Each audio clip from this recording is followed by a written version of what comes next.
تعلمون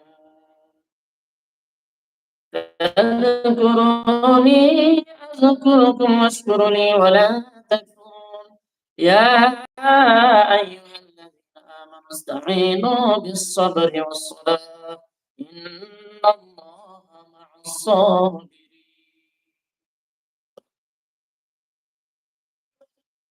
ولا تقولوا لمن يقتل في سبيل الله أموات بل أحياء ولكن لا تشعرون ولنبلونكم بشيء من الخوف والجوع ونقص من الأموال والأنفس والثمرات وبشر الصابرين الذين إذا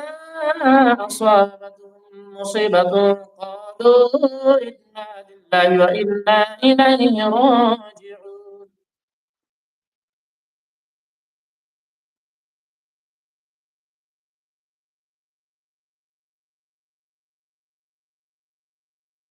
أولئك عليهم صلوات من ربهم ورحمة وأولئك هم المهتدون إن الصفا والمروة من شعائر الله فمن حج البيت أو اعتمر فلا جناح عليه أن يطوف بهما وما تطوع خيرا فإن الله شاكر عليم إن الذين يكتمون ما أنزلنا من البينات والهدى من بعد ما بيناه للناس في الكتاب أولئك يلعنهم الله ويلعنهم اللاعنون إلا الذين تابوا وأصلحوا وبينوا فأولئك أتوب عليهم وأنا التواب الرحيم إن الذين كفروا وماتوا وهم كفار أولئك عليهم لعنة الله والملائكة والناس أجمعين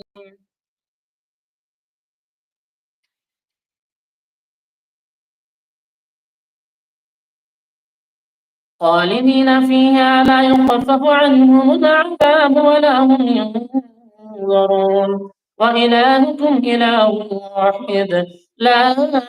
إله إلا هو الرحمن الرحيم إن في خلق السماوات والأرض واختلاف الليل والنهار والفلك التي تجري في البحر بما ينفع الناس وما أنزل الله من السماء من ماء فأحيا به الأرض بعد موتها وبث فيها من كل دابة وتصريف الرياح والسحاب المسخر بين السماء والأرض لآيات لقوم يعقلون भाई मारूफ के भाई वो कहाँ से हैं कैसे हैं मेरे भाई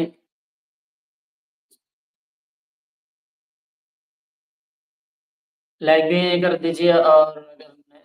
चैनल में सब्सक्राइब भी कर दें और आप लोग कहाँ-कहाँ से हैं?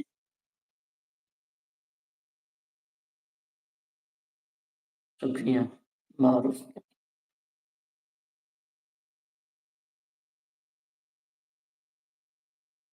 मारूफ ज्ञानी भाई आप कहाँ से हैं? शुक्रिया मेरे भाई।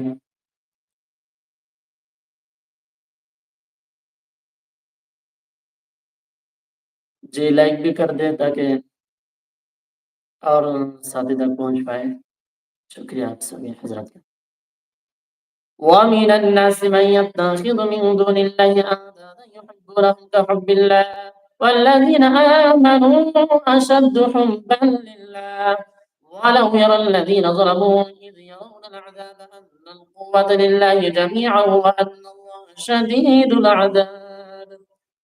إذ تبرأ الذين اتبعوا من الذين اتبعوا ورأوا العذاب وتقطعت بهم الأسباب وقال الذين اتبعوا لو